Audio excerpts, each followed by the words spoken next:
Welcome to week 8. So let's talk a little bit about how to create a powerful and applicable marketing plan. So there are a lot of steps in the process, and you've gone through a lot of them in the 8 weeks that you've been in this course. But first of all, you must know where you're going if you're going to get there. So to define your end goal is normally based on a lot of the research that you have conducted. Remember, you did want to determine your target market. You also want to do environmental scans and environmental research, and that's where your keyword research comes in to play. So if you're doing ice cream, for example, an ice cream shop, then you might want to test ice cream shops in Houston or ice cream shops in Bel Air or whatever's appropriate to see what's out there, who's blogging, who has a website, who has an ice cream truck that they're moving from place to place. There's a lot of that out there.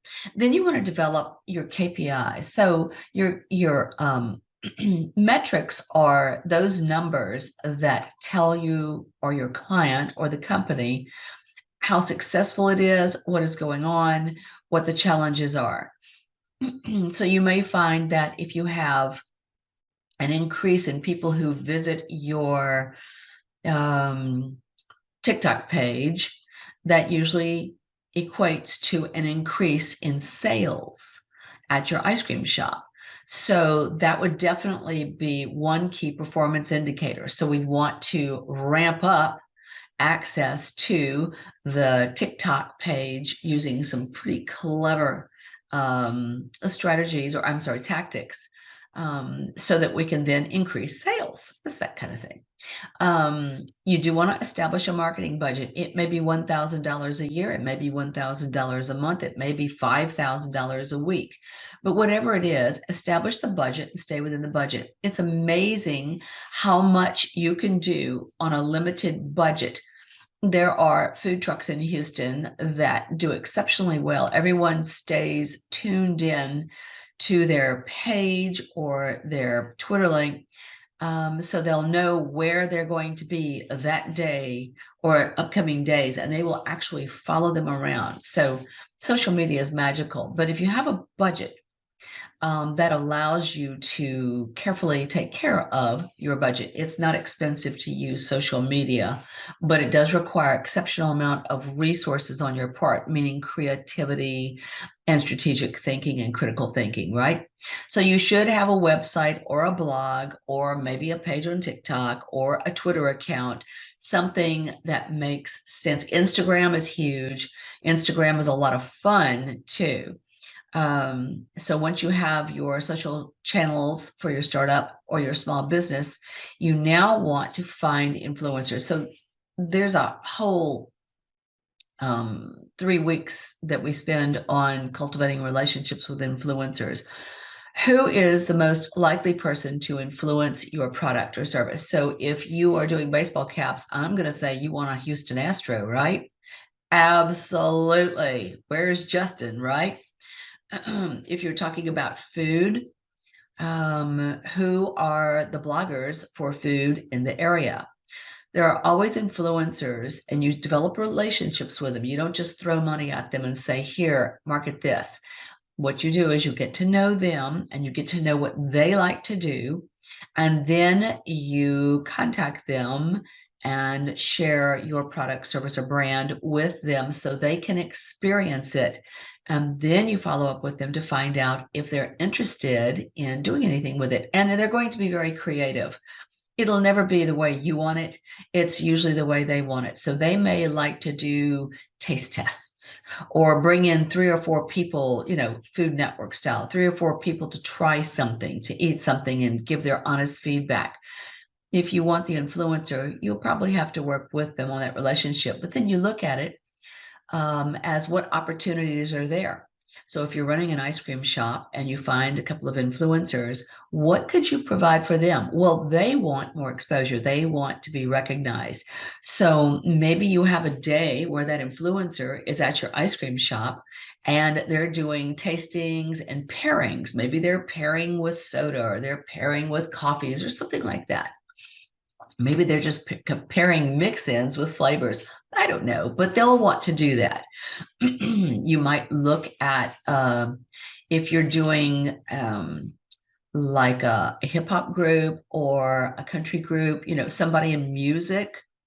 Your influencer might love to have a couple of tickets to the next concert so they can experience your client. This is great, especially with athletes, right? So, and then you want to create ads, but you can create ads on TikTok and on Instagram easily. You don't need to go broadcast. You can use ads that capture somebody and they're like, oh yeah, that's it. That's me. I so feel you, right? Those are the ads that really work, the ones that appeal to your emotions. It's the hot person who takes a bite of the ice cream and immediately feels like they're on a snow-covered Alp, right? So build a referral network, talk to everybody, communicate what you're doing, ask who do you know whom I should be talking to? Who in your network do I need to learn from? You can ask that question, and people, especially if you're a startup, will love to take you under their wing and go, oh, let me introduce you to so and so. They do this, they know an influencer, they have a brand that's not a competitor, but you might be able to learn from them. You need to ask for that. And then always, this is one of the big challenges, is maintaining your consistent branding and messaging. So if you are as an ice cream shop, let's say, if you are all natural ingredients and you make it every day, you do not need to start competing with other brands and say, oh, and we have 31 flavors. Oh, and we have every mix in known to mankind. Oh, and our truck is always in a new place every day. That's not your message. Your message is we're organic, we're natural, we're homemade. Maybe the ice cream is custard based. Maybe there are unique flavors like strawberry sage or something like that.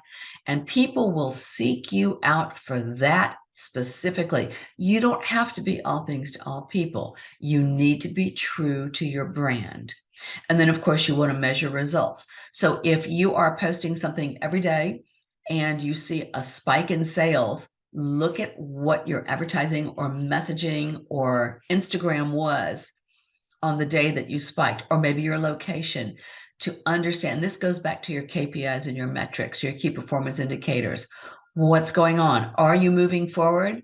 If you are having more sales, but you're making less on each sale, why work so hard? If you can do half the sales and make the same amount of margin, make $100 a day and do half the work, that would make more sense, right? And then finally, when we talk about assembling the right team, we're talking about people who really want to do this, people who are excited, folks who are creative, people who aren't trying to cut you off at the knees. You want to make sure that you don't have hangers on and family members who are just there just because they're family members. They need to believe. You need to have believers, and every well-known organization in the world has believers, from BMW to Dell to Google to TikTok. You have to have the right team assembled. I hope this helps. Congratulations on making it through all 8 weeks, and good luck.